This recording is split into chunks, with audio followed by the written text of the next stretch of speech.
السلام علیکم ناظرین کرام، پٹھانوں کے لیے حضور نبی کریم صلی اللہ علیہ وسلم نے کیا دعا فرمائی، اور کیا آپ جانتے ہیں کہ پشتو پہلے جنوں کی زبان تھی؟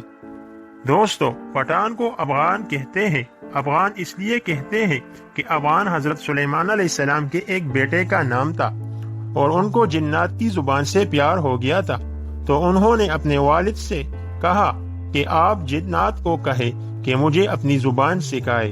سلیمان علیہ السلام نے اپنے بیٹے کی درخواست قبول کی اور جنات کو حکم دیا کہ افغان کو جنات کی زبان سکھائی جائے۔ وہ زبان بعد میں پختون کے نام سے پہچانا گیا۔ پٹھان کی اصلیت اور قومیت کے بارے میں جو دلائل ہیں وہ یہ کہ پٹھان حضرت ابراہیم علیہ السلام کی اولاد میں سے ہیں، اور حضرت اسحاق علیہ السلام کی اولاد ہے، اور قومیت سے بنی اسرائیل ہے۔ انگریز مورخین لکھتے ہیں کہ پٹھان قوم ارجینیا کے ایک حصے میں رہتے تھے۔ ارجینیا کے لوگوں کا دعویٰ ہے کہ افغان یا پٹھان ارجینیا ہم میں سے ہے، کیونکہ البانیہ کے اوغان جو کہ بعد میں افغان بنا، ارجینیا سے ہندوستان کی طرف چل پڑے۔ ایک اور مورخ لکھتے ہیں کہ اسرائیل قبائل بہت تکالیف اور مصیبتوں کے بعد افغانستان میں آباد ہو گئی۔ جب حضور اکرم صلی اللہ علیہ وسلم نے اسلام کی تبلیغ شروع کی اور لوگ جوک در جوک اسلام میں داخل ہونے لگے، تو اس وقت پٹھان قوم کا سردار، جس کا نام سردار کیس عبدالرشید تھا، اپنے پورے خاندان کے ساتھ محمد صلی اللہ علیہ وسلم کی حضور میں حاضر ہوا، اور محمد صلی اللہ علیہ وسلم کے ہاتھ پر بیعت کر کے مسلمان ہو گئے۔ اس لیے دنیا بھر میں جہاں بھی پختون ہوگا، مسلمان ہوگا۔ دنیا میں پختون ہی واحد قوم ہے جس میں اسلام کے بغیر کوئی مذہب نہیں۔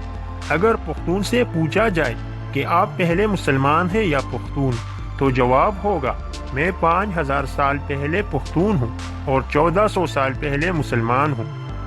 معزز ناظرین، افغان قوم کو پٹھان کیوں کہا جاتا ہے؟ جب کافروں نے مکہ پر قبضہ کر لیا تو حضرت محمد صلی اللہ علیہ وسلم نے حضرت خالد بن ولید رضی اللہ عنہ کو حکم دیا کہ جاؤ اپنے افغانیوں کو بلاؤ جہاد کے لیے۔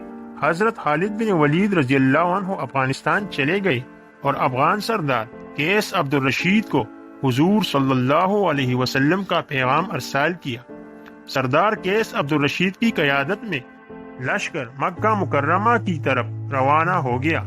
شام کو حضور نبی کریم صلی اللہ علیہ وسلم کو جب صحابہ کرام نے خوشخبری سنائی کہ افغانی لشکر آتے ہی کافروں کا قتل عام شروع کر دیا اور تمام کافروں کا خاتمہ کر دیا، اور مکہ مکرمہ کو افغانیوں نے فتح کر لیا ہے، تو اسی لمحے حضور اکرم صلی اللہ علیہ وسلم کے مبارک زبان پر یہ الفاظ آئے بتان۔ یہ لقب افغان قوم کو رسول اللہ صلی اللہ علیہ وسلم کے طرف سے ملا ہے۔ بتان لفظ عربی زبان کے ہے، یعنی سخت ترین لکڑی، وہ جو سمندر جہازوں میں لگایا جاتا ہے، جسے سمندری پانی بھی کمزور نہیں کر سکتا۔ یہ لفظ جب برصغیر پہنچا تو بتان سے پٹھان ہو گیا۔ تو دوستو، آپ کو ہماری یہ کاوش کیسی لگی؟ پسند آنے کی صورت میں لائک، کمنٹ اور شیئر ضرور کیجیے گا۔ ملتے ہیں اگلی ویڈیو میں۔ اللہ حافظ۔